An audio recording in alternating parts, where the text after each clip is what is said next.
We are Rogue Media Sports. Hey, it's Mark Goodman. And I'm Alan Light. On today's podcast, Record Store Day founder Carrie Colleton is joining us to discuss the April 20th RSD special releases. Plus, we'll talk live with our audience, the Sound Up Pod Squad, and find out who still listens to vinyl. And some updates from the Beatles universe. Oh, good. Sound Up with Mark Goodman and Alan Light, the only music podcast that matters. Get it on Pandora, Spotify, Apple Podcasts, or wherever you get your podcasts.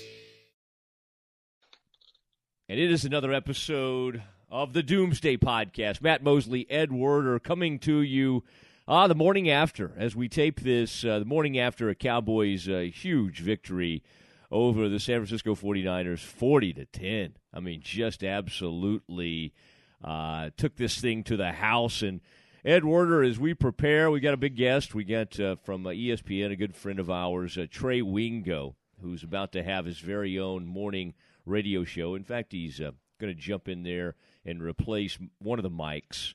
I think it's Greenberg, Greeny as we call him, and Trey Wingo will just take off. But Greeny's being well taken care of. You think so? Transition. It sounds like to me. Yeah. Spending a couple $1 million to build him a studio on Chelsea Piers in New York, so I think he'll be all right. Oh, he didn't get caught up in these layoffs? Okay. I was wondering about Wingo myself, but when you said he was going to radio. You don't think that's the best and we're bringing him to podcasting, so I mean his star rating just continues to decline. No, I think podcasting, I think that's where it is right now. And I know you do. You're seeing invested in that endeavor. Everybody crowding to that to this endeavor, as you call it. All right, it was a big moment for the Cowboys. This seemed like a do or die. This is about as close to a must-win game as you will find with a team that's sitting there at 2-3. Is this? Did you expect anything close to this level of dominance? Is this the team we should maybe have expectations for moving forward? What all came to pass here? Well, I think we got a chance to see, the Cowboys at their best yesterday. Dak Prescott threw for 3 touchdowns and ran for a touchdown. Zeke Elliott had probably the best game of his young NFL career with 219 total yards and 3 touchdowns. So you saw 2 young skill position players sort of performing at the height of their powers at a time when the Cowboys were fortunate to be playing out of their bye week, one of the league's 2 winless teams. And not only was their opponent a winless team, but they were an opponent making a quarterback change, providing a rookie quarterback his very first NFL start. So I think you'd have been very disappointed if the Cowboys had not come out in the way that they did and really dominated that game start to finish with a performance in which it seemed like they could have named their score. 40 points, the most in the NFL this week, and the 501 yards that they compiled are the most the Cowboys have ever had in the Prescott-Elliott era. So it was a big win. I think the Cowboys recognize that their biggest test remains still in front of them with the upcoming opponents that they have the next 4 weeks. But, yeah, this was a game they had to win, and they won it decisively. All right, a large guest coming up, and the excitement continues. Cowboys 3-3, and the Doomsday podcast rolls on. But first, let me talk about Harry's Razors. And I've been with Harry's a long time, and I love, by the way, that ergonomic, the orange handle. I'm loving my Harry's Razors, my new ones that came in, and loving, by the way, the shaving cream or shaving gel. And by the way, Harry's is so confident you're going to love their blades. They'll give you their trial shave set for free when you sign up at harrys.com/Doomsday. It's Doomsday. Doomsday. Harry's is all about great shave at a fair price, which is why over 3 million guys have switched to Harry's. And now here's one of the reasons I love it. I have sensitive skin. I have, just a mole in the wrong place on my neck. It's not anything too obtrusive, but my gosh, if you hit it with a razor, it'll slice it. And the Harry's is so gentle on my face. Don't have any cuts anymore, no nicks. I don't have to use that just annoying stick. There used to be some sort of stick I had to use to hole up the cuts there. I don't have to use that anymore. Your free trial offer, $13 value for free when you sign up. Just cover shipping. A weighted ergonomic razor handle, 5 precision-engineered blades, the rich lathering shave gel, and a travel blade cover. Just go to harrys.com/doomsday. That's harrys.com/doomsday. I'd get over there and do that immediately if you want the greatest shave of your life. Frito, play the music.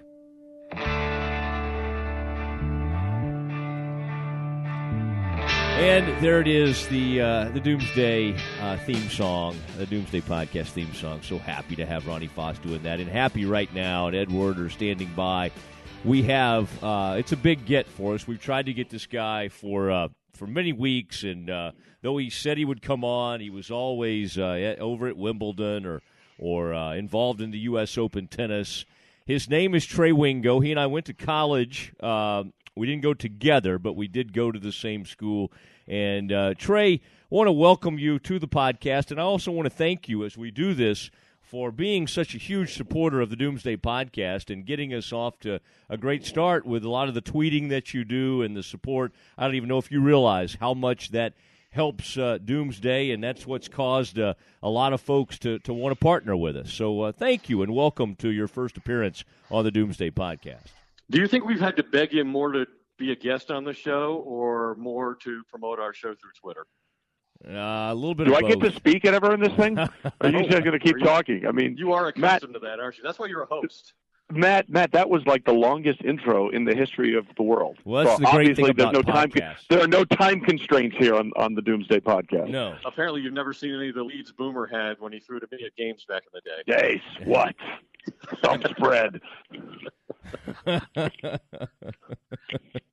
No, Trey, this is a big moment. This is a big moment for us, and a big moment for the Cowboys, I might add. Yesterday, 40-10, kind of a must-win. For people that don't understand, Trey did go to college. He got back quickly to the Northeast when he had that, but he went to college in Texas, and at some point along the way, maybe even earlier in his life, was a pretty big Cowboys fan. So I don't know, that fandom may have slipped a little bit, but you still follow them very closely, Trey. I think that's fair to say. And when you looked at that game yesterday, did we think that was just, hey, it's San Francisco, that's a winless team, or did we catch a glimpse of what this Cowboys team could be in an NFC that really seems to be up for grabs? I don't know if anybody's just going to completely run away with this thing. Well, to answer parts of that 7,000 word question. God, is this going to be some critique? Sucks when you're not the host, doesn't it, Trey? No, it's just then in the dawn of time, back when Bumbright bought the team from. No, I'm trying to provide some along, and then in context. 1846, when the Santa Ana Express was formed. This was a bad idea. Let me rephrase Matt's question. No, this was a bad idea, What we saw Ed. yesterday in 40-10, was that more how good the Cowboys are or how bad the 49ers are? See, Ed, you, my friend, nailed it. Thanks, Matt, for that, and thank you, Ed, for clarifying. I think it's a little bit of both. Look, obviously, that was the Zeke that everybody thought we'd see all season long with the way he just tore through that 49ers team. It certainly helped the Cowboys defense that you have a rookie quarterback making his first ever start in C.J. Beathard, the grandson of the great builder of teams, Bobby Beathard. But look, that's the Cowboys at their best, and that's the 49ers at their worst, okay? There's a reason they haven't won a game. The only thing that you take away that's really positive for the Cowboys is the fact that the Niners had this ridiculous streak going of losing 5 straight games by 3 points or less. That had never happened in the history of the NFL, that a team had lost 5 straight games by 3 points or less, and that was blown out the doors pretty quickly. So, look, you take away from that game that a team that we think is a good team did what you should do to a winless team. They ran them out of the stadium. The question now becomes, can we get that more consistent level of effort from Dallas offensively and as defensively? Because outside of the pass rush by DeMarcus Lawrence and now obviously David Irving in the last couple of games, the defense has had a bunch of deficiencies, and they looked really good yesterday. That was a little long-winded. It was the first time that they've had Sean Lee and Anthony Hitchens and David Irving all on the field and available at the same time. Do you think their defense will ultimately be better than it was last year and in 2014 when they couldn't generate enough of a pass rush and Aaron Rodgers knocked their two best teams out of the playoffs? Yeah, look, I think that the sacks are gonna keep coming because DeMarcus Lawrence has really established himself, and now you have Irving there, so you got two guys that can rush off the edge, so that's going to help. But you mentioned it. This team has got to get more turnovers. That's when defenses can really make a difference. There's two ways: pressure on the quarterback and taking the ball away. And over the last few years, that has been the biggest problem for the Dallas defense. They haven't been getting takeaways. If they can get more takeaways, I think that this defense has a chance. To me, those two things are correlated. You get more takeaways when you put pressure on the quarterback. Either he throws interceptions or he's loose with the football, and they make panic decisions. And sometimes that ball comes out. So one usually correlates to the other, but they've got to start getting more takeaways. Talking to Trey Wingo, the noted and laudable host for a long time, NFL Live, so many shows, SportsCenter, and now making his foray into radio as he takes over for one half of the Mike and Mike gang.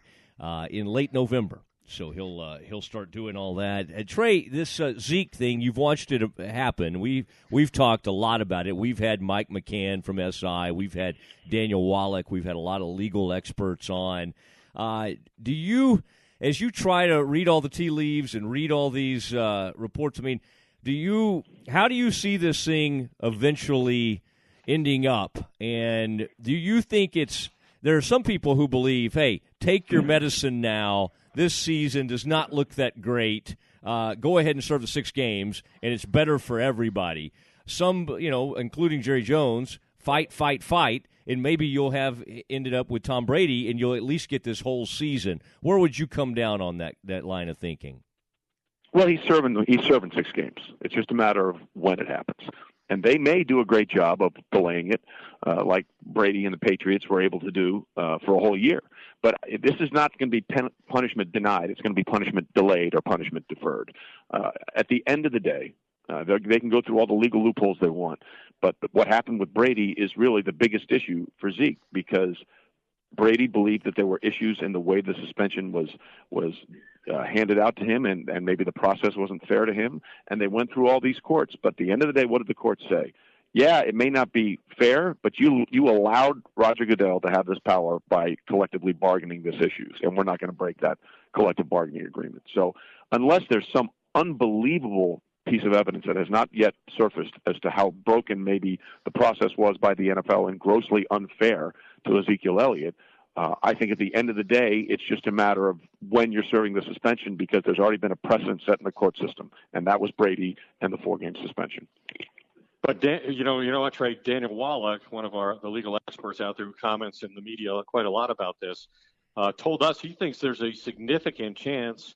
In fact, the likelihood in his mind is that the NFL's failure to be fair to Ezekiel Elliott was so egregious in this case compared to Brady that he does have a legitimate possibility of winning this outright. Well, I mean, he would know more than me because he's a legal expert. But I guess what I would say is, what is so much more egregious about what happened here than what happened with Brady? He cites the fact that the lone complainant against him, the lone witness against him, is Tiffany Thompson, and that the player, the union, and their legal team did not have the opportunity to depose her and confront her about her allegations in the same way that Brady was allowed to confront his accusers, which was the entire league. Right, and that may be something that holds up, or it may be something very similar to the idea that what happened with Brady was, look, at the end of the day, they never really proved whether or not there was any deflation of the footballs in any way, shape, or form.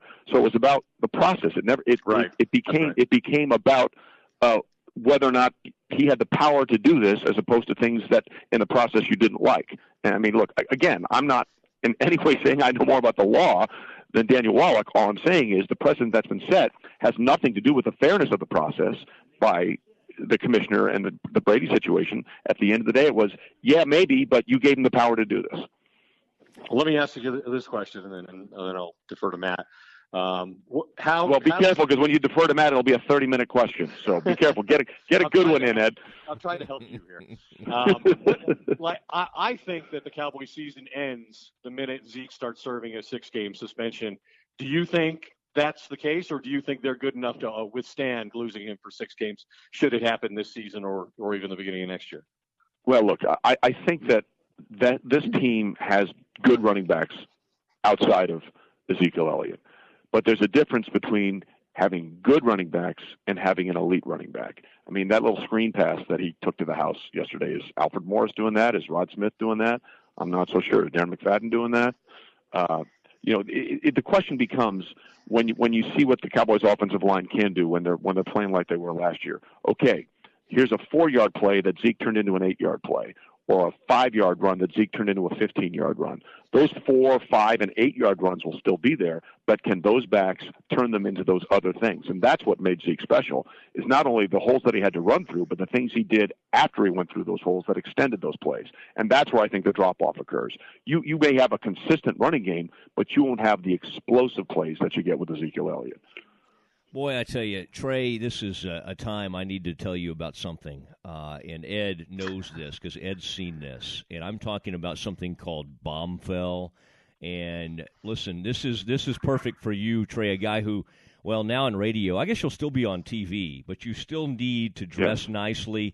Bombfell is an easier way for men to get better clothes, fully personalized. Every piece has been handpicked for you by your own stylist. My stylist was named Jasmine, and I got. Wait, what was your stylist name? Jacmin. Her name was Jasmine, and I put in all my measurements.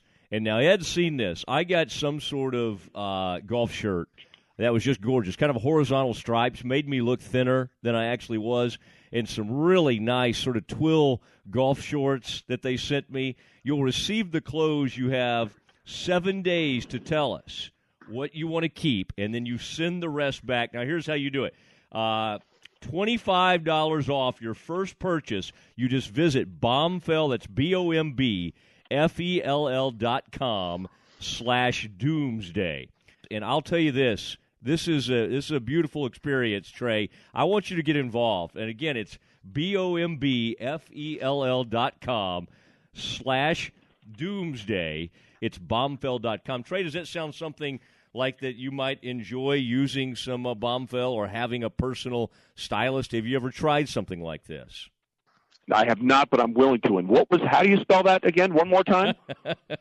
I'm glad you asked. Is that BOMBFELL.com/Doomsday? Bombfell.com. BOMBFELL.com. So that's BOMBFELL.com. Yeah, you got that. And, got it. And I want to say this. This is what I like to close these things with. Bombfell. Open and close. God, I think I nailed that. Nailed it. Yeah, nailed it. Professional read. Yeah, I think that was big time. Frito, there was one moment there I'd like to take care of, but we'll certainly do that later. I wanted to ask Trey about this. Trey, the NFC, as we look at it, we got a big matchup. As we record this on Monday morning, we got a big matchup, Monday night game. Boy, you'll be a part of all that, getting everybody ready for that. You got Eagles versus Redskins. How are you buying this Eagles team 5-1? They got a chance to really, get to 6-1 and start to look like the team that could pull away with the NFC East and the class of the NFC. Are you buying this Eagles team so far, or is this thing a little inflated at this point? Well, no, I think that at this point in the season, and again, we're having this conversation prior to the Monday night game, so it could all go sideways. But right now, I think they are the most complete team in the NFC. They have the best record. They've showed aptitude on offense as well as defense. Their running game is much better than it was a year ago, and Carson Wentz is playing great. It's amazing that when you look around the NFC, the injury to Aaron Rodgers obviously changes everything. And Brett Hundley really struggled against that Saints defense in Lambeau. He was under 50% completion, under 100 yards passing, didn't have a touchdown pass, and threw an interception. That's really bad. But suddenly you have a Saints team that started 0-2, and they've won 4 straight. They're 4-2 and in first place in the NFC South. The Rams are 5-2 and in first place in the NFC West. And the Vikings, with all kinds of issues at quarterback, are 5-2 and in first place in the NFC North. Now, I think that Philadelphia is the most complete team of all those teams I just mentioned, but the Minnesota thing is really interesting because Case Keenum has played very well for them, and Adam Thielen has been unbelievably consistent. Now, Stephon Diggs is a little nicked up, but he's their go-to wide receiver, and they've found a running game without Dalvin Cook with McKinnon and Latavius Murray. So, and their defense is spectacular. The two teams outside of Philadelphia that really catch my eye would be Minnesota and the Rams, because the Rams are the perfect example, guys, of why coaching matters at the NFL more than any other level of football. Because you basically have the same cast of characters over there in Los Angeles. Obviously, you get Cooper Kupp in the draft, and Sammy Watkins comes over, but Sammy hasn't been lighting it up.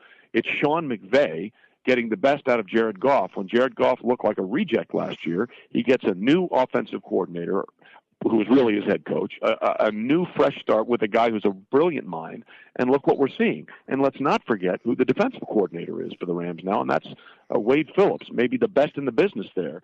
So you have a team that just couldn't do anything right a year ago. They basically have most of the same players. They bring in a defensive coordinator and a head coach who's really the offensive coordinator in Sean McVay, and the difference has been amazing. You mentioned the Carson Wentz, and a lot of people are curious, and we talked to Doug Peterson earlier in the year about this, the competition that's likely to exist between Dak Prescott and Carson Wentz for the next decade or so as to which one of them will be the more dominant quarterback. Do you have a feel for which one you prefer at this stage of their careers? Well, no, actually, not really, because I think they're both incredibly elusive in the pocket, although in different ways. The only thing I would say is when you watch Dak on that one designated run on 3rd and 5 Sunday against the Niners, and Eric Reed was there and in the hole, ready to stick him short, and all Dak did was sort of lower his shoulder, take those massive thighs, and stretch out for that first down. I mean, Dak physically is such an impressive character because he's not huge, but he's thick. Much in the same way Russell Wilson is short, but he's thick. And he's got great mobility because he's got great lower body strength, and I think that's going to serve Dak very well. Now, Carson is a completely different animal. He's more elusive in terms of being slippery and from getting away from the rush. Dak can run people over, but at the end of the day, you don't want to have Dak running people over. What's the old saying? You see a lot of young running quarterbacks. You don't see a lot of old ones. The running quarterbacks are like long putts for par and dogs that chase cars. They don't last very long. So you want to make sure that when it's all said and done, you're doing most of your damage from the pocket. And both of them can do that. But they are doing it in different ways with their mobility. And I think that's going to be a really fun thing to watch. That was a good answer, Trey. I thought that was one of your more lucid points. Thank you, Matt. I wanted to make a good answer, so I appreciate that. No, we'll cut the rest of that out. I like what you did there. We had Brett Favre, by the way, a few weeks ago, and boy, he had some amazing things to say. But I think, Trey, you're right up there. You're in our top 10 of guests we've had. Then you need better guests. We've only had 9. Thank you, Trey. By the way, what do you like on Saturdays? I'm curious. People in the Northeast, like down here, college football, as you discovered, well, although you went to a school where football wasn't a great thing, but at least as part of the country, it's an enormous thing on Saturdays. Do you sit around and watch college football, or is that just not in your blood there? I mean, like Ed's from Colorado, or Ed's kind of from that part of the country, and he has he has the old Big 8 in his blood a little bit. Do you watch college football on Saturdays? I'm just sort of curious what you do with yourself, like when you're not like on a set. I think a lot of people. Matt, this is a very phenomenal thing, and there's this neat thing called a television.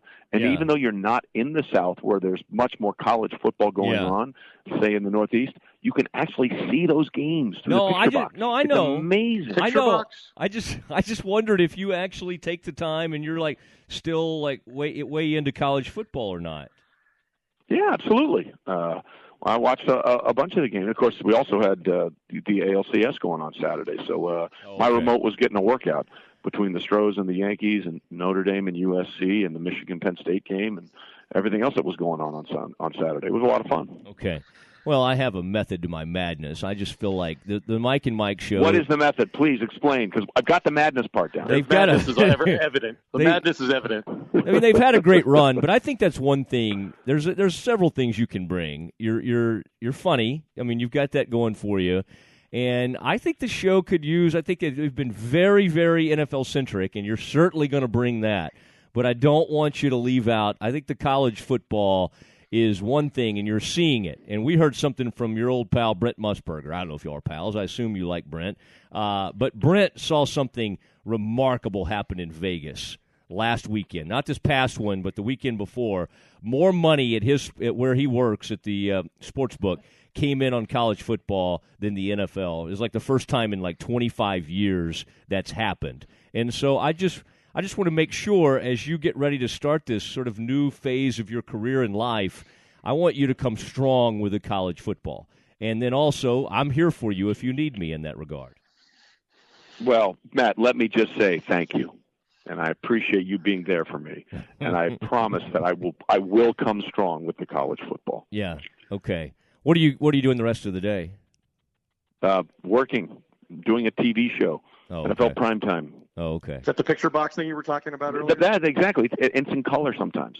Oh. I feel like Mike and Mike could certainly use, or whatever. What are y'all going to call this? Remind me. It's going to be called. Listen, that's a really interesting question because they hired this marketing team and they came up with 100 different names and they settled on Golick and Wingo.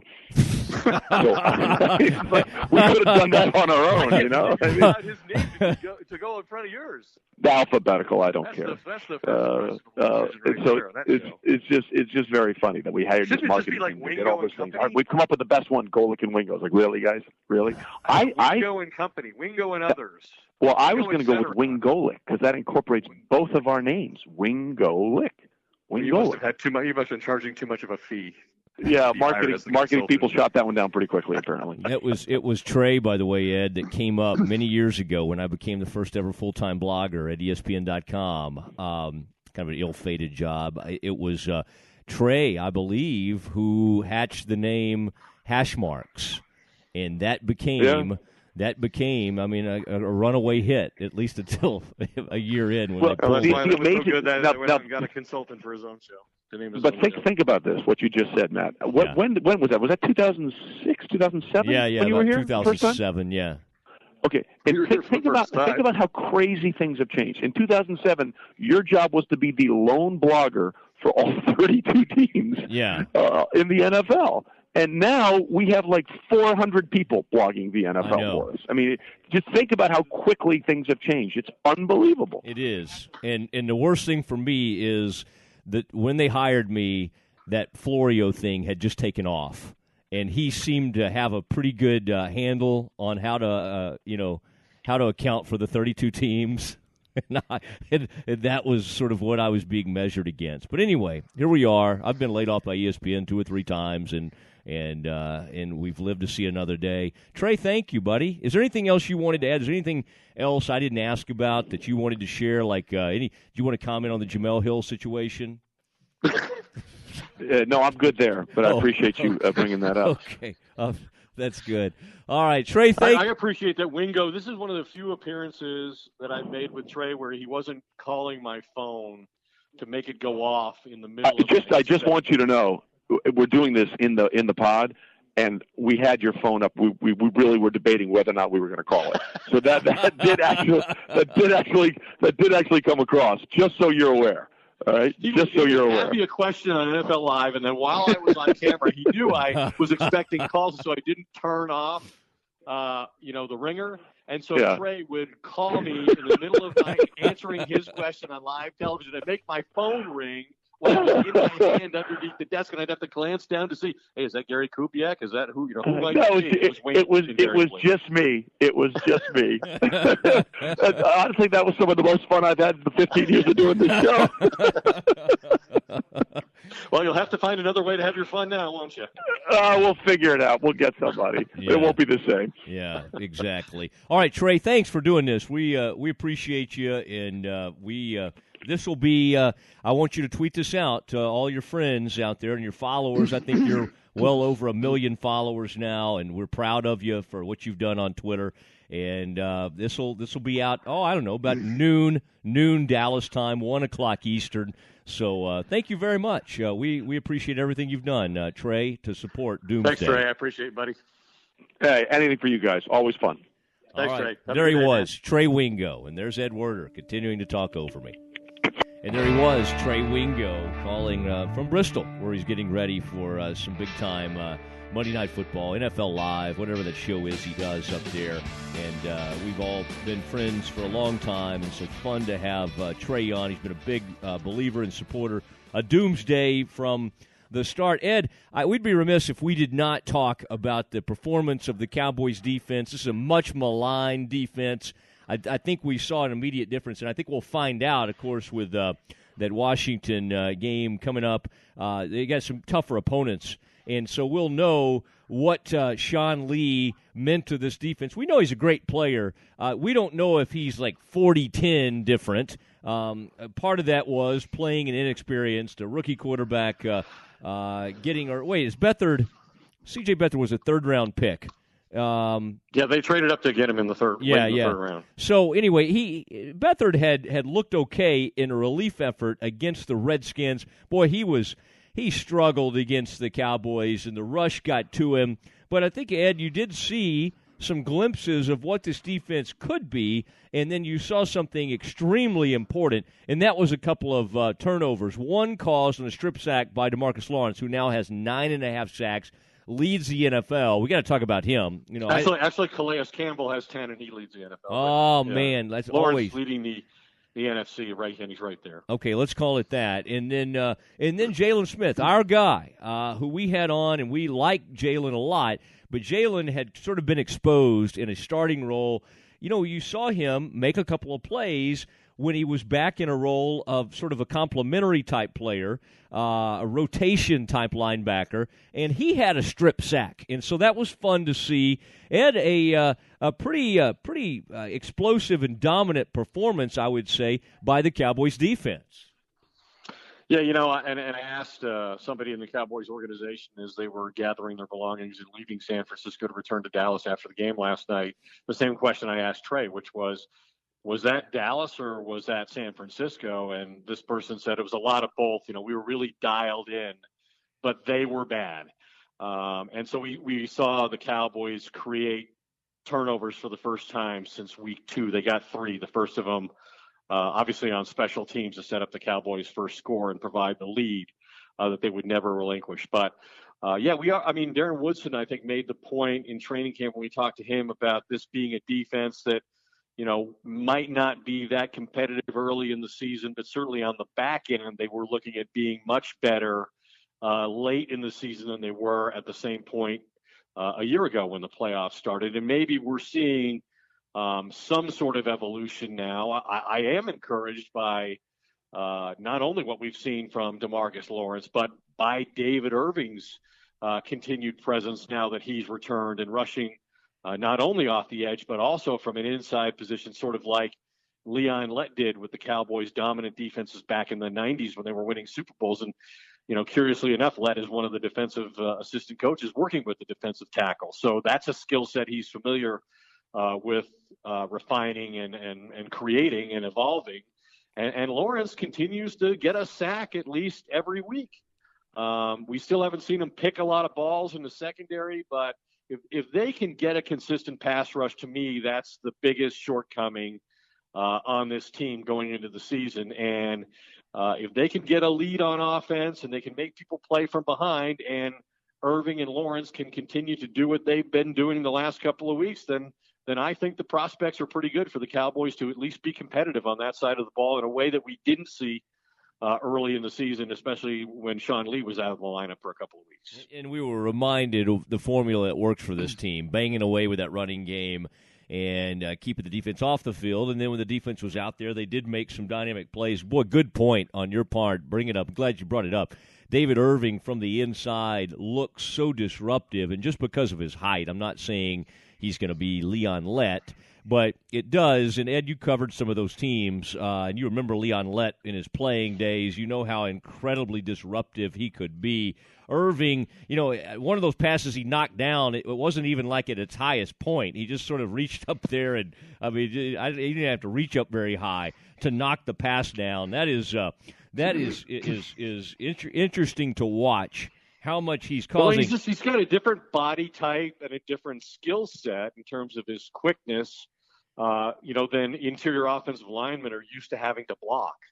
And those were some of the problems matchup-wise that Lett created with his unique size and the skill set he brought to the position. And I think Irving's potentially an even better athlete than Leon Lett.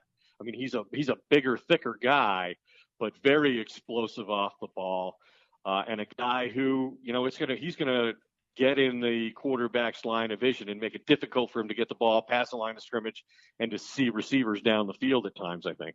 I thought you would find this funny. I don't know, you tweet quite a bit during games and everything, and I wasn't doing my usual sort of in-game tweeting. I was sort of preparing for something I had to write. I did notice, though, our buddy Todd Archer from ESPN.com had a little nugget during the game. He said something about, and I'm sure other people saw this, but that Irving did kind of raise a fist toward the end of the anthem.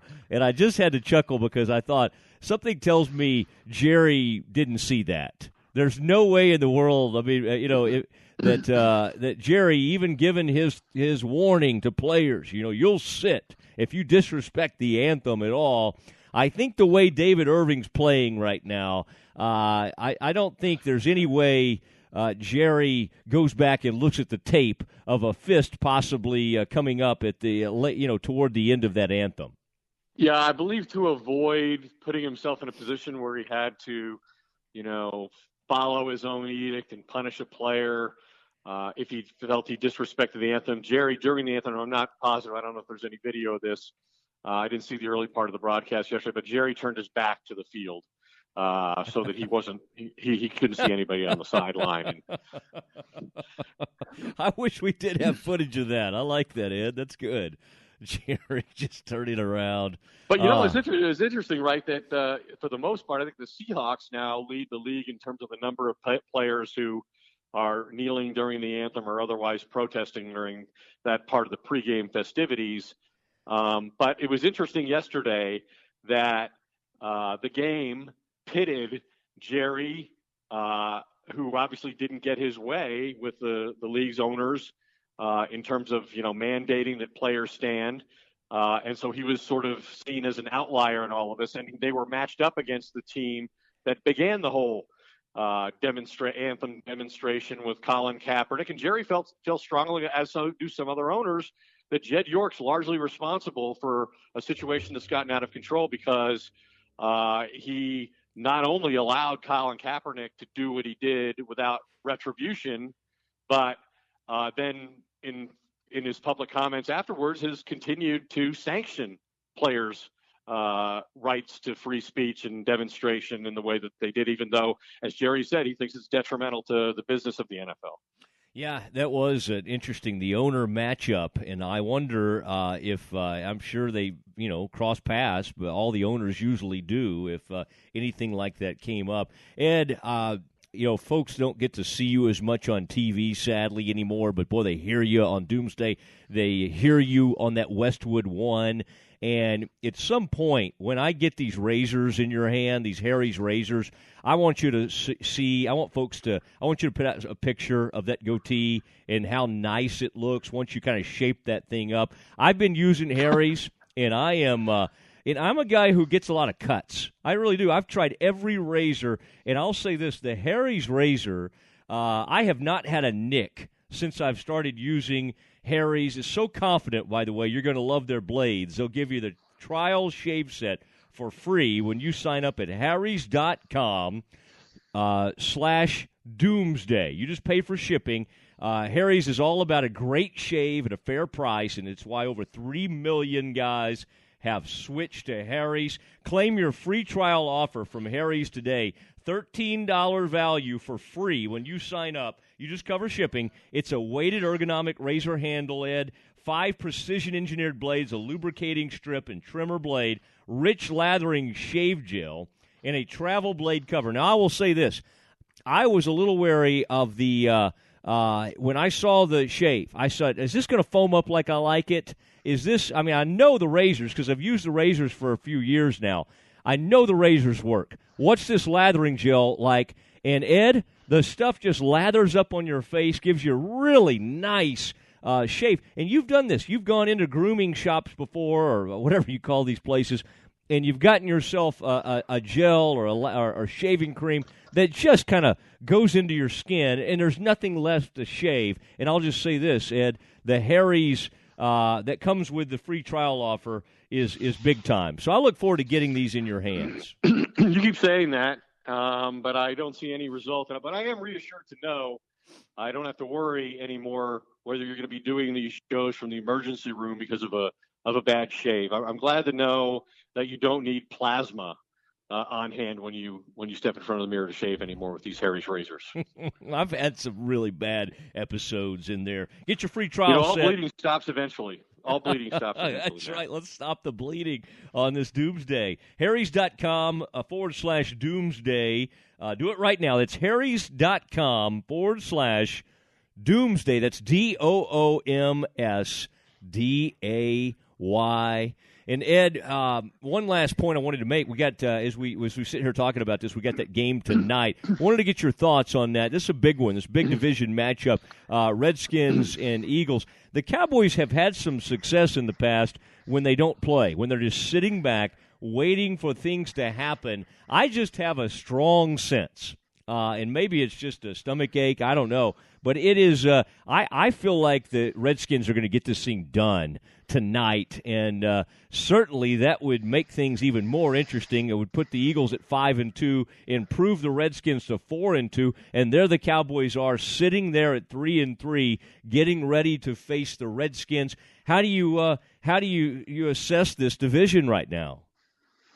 Well, I think obviously something good has to happen for the Cowboys tonight because one of these two teams in front of them is going to lose the game in all likelihood. I mean, there could be a tie, I guess, but that's unlikely. I think the Redskins are going to be challenged not only tonight and again against the Cowboys the next few weeks because, they're missing some key players on defense right now. They don't have rookie defensive lineman Jonathan Allen, a first-round draft pick who really gave them some size inside in their front seven that they haven't had since Jay Gruden's been the coach there. And then obviously their top cover corner, Josh Norman, who's, well known for the series of commercials he's done with Des Bryant now going back and forth. He's not playing against the Eagles. And although he told me he felt like he could make an appearance, he could have played a small role, but the Redskins management coaching staff decided not to put him out there with that rib injury that he suffered. Obviously, they're hoping that he can get well and heal over another week and maybe play against the Cowboys, but he'll be out of the game tonight. So missing those two key defensive players, one in the front end of their front seven and one on the back end, I think that's going to make it really challenging for the Redskins because not only is Josh Norman a great cover guy, but Jay Gruden will tell you he's a really good tackler when runs get spilled to the outside, and he and Breland are both really good in that regard. So they're going to miss Josh Norman. I think this is going to be a big challenge for the Redskins tonight against the Eagles, who seem to have it going in the right direction. I've always admired, by the way, how you bond with extremely vocal and sometimes controversial cornerbacks in this league. Both Josh Norman and Richard Sherman seem to be big fans of yours, and I don't know exactly how that happened, Ed, but maybe you can explain it, how you bonded with guys that a lot of people would like to get on TV and radio, and Sherman seems to be heard from a little more often. Maybe it's just because the Seahawks have had so much success, but that's a feather in your cap, I would say. I've always enjoyed talking to those two guys. After games, and obviously the fact that I was holding an ESPN microphone made me more attractive to them than I otherwise might be, because it doesn't appear that we share a lot of other, character and personality traits. But yeah, they're fun guys to talk to. They're both guys who listen to the question. They give an honest answer, which in those situations is quite uncommon. And I just think they're guys that have been in situations where they've been involved in different controversies, and I've covered those, and they've felt like I covered them fairly. And so I think that's created the relationship and the access and so forth. And I'm proud of that. I mean, to me, that's what it's all about as a journalist is for people you cover to feel like you treated them fairly and were objective and honest in how you dealt with them. And I think that's what happened here. I like both these guys and have access to them, and I generally think they tell me the truth. Okay. I would just argue with you that you do share a lot more with them than you would think, because you are all volatile personalities. We speak our minds, all of us. Ed, as we say good night or say good afternoon to all our fine listeners on the Doomsday podcast, it's really interesting, this whole Zeke Elliott thing. There's battles each week off the court. He was not off the field, in court. He was not allowed into the facility last Tuesday. Then he's back in the facility.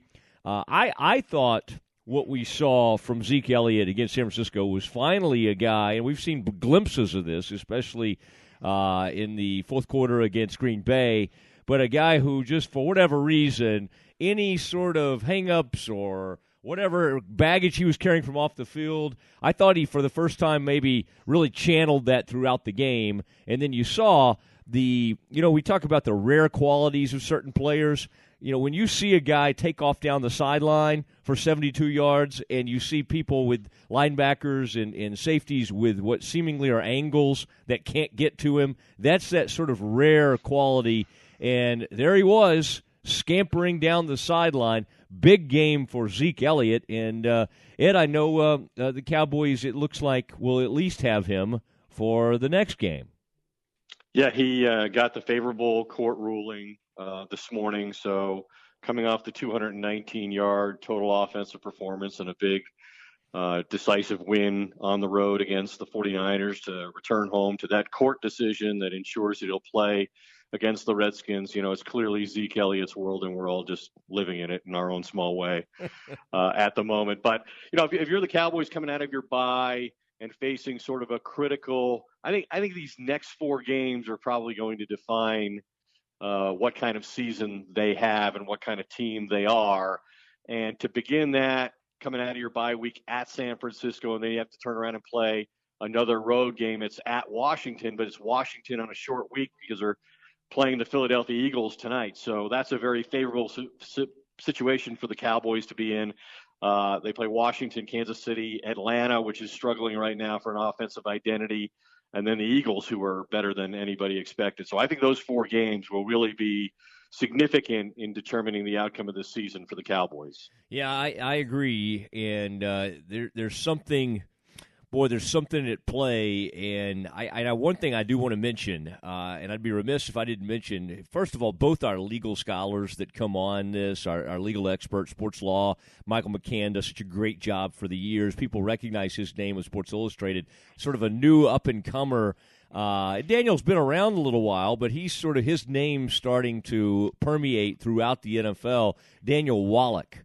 And he's been with us too. And Ed, Daniel was the one who nailed this thing. I thought that was, and we didn't really plan it that way, but it just sort of worked out great for us that our legal experts disagreed on what was going to happen with Zeke Elliott. And listen, both of them have been right on some things. Both of them have been wrong on some things. But Daniel Wallach nailed the temporary restraining order portion of that. And I like the fact that Daniel, if you follow him on Twitter, Ed, he's a big fan of the Doomsday podcast, and he, in all his sort of legal wrangling and explanations, we get mentioned quite a bit. And so well, that's because he's proudly beating his chest about his proclamation being correct, and he doesn't mind mentioning that if you want to hear him for the record make this point, that you can find it on the Doomsday podcast, and he's right about that. I found Daniel to be a very bright guy who apparently doesn't ever say no. He's always available to any media outlet that will have him. We're proud to be one of those. But and the bigger point you're right. He did say that there was a 75% chance in his mind that Zeke would get this TRO and be allowed to continue playing. But the bigger prediction that he made, if you recall, and I'm sure you do because you never forget anything, unless it's PayPal, the bigger point was that he thinks Zeke Elliott, unlike Tom Brady and Adrian Peterson, has the ability to win his case on merit against the NFL. Yeah, I thought that was a huge point. And by the way, check your PayPal. I think you're doing just fine in that regard. And Frito too. Frito seems to have a pep in his step today. He's his PayPal's looking a little better here lately. No, I agree with you. And boy, that's going to be, you talk about a point, and that's what's interesting is you just hear Troy Aikman on the broadcast yesterday makes that point. He's like, hey, this thing's going to come out. He's going to have to serve his 6 games, just like with a Tom Brady. And so there still seems to be, at least in sort of that mainstream, the non-legal scholars sort of think, well, the NFL's going to win this thing eventually, and that may not be the case, and that's something we'll continue to follow. Ed, just tremendous work by you today. I want to thank Trey Wingo for joining us. And Ed, I just say goodbye to everybody. Give them one thought to kind of live on as they head into this new week. In his last 97 pass attempts, Dak Prescott has thrown 9 touchdown passes and won only 1 of the 3 games. Is that a downer? Wow. There it is, folks. That's one to grow on. Good night, everybody.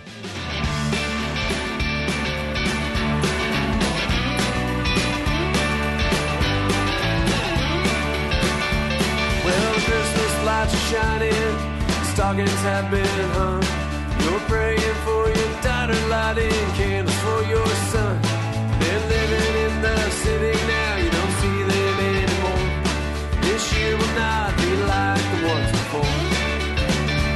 And the streets are all but empty, the bars have all shut down, and it's hard to find a friend inside this godforsaken town. That emptiness, it feels from your head down to your toes. I'm sorry, baby, that's just the way it goes. Once you were a young girl with lovers by the score, money by the handful, you never wanted more. But they tend to leave you as time has its way, and they leave behind little mouths to feed and raise. And the days go by so slowly when it used to go so fast. Whiskey does not taste as good when you're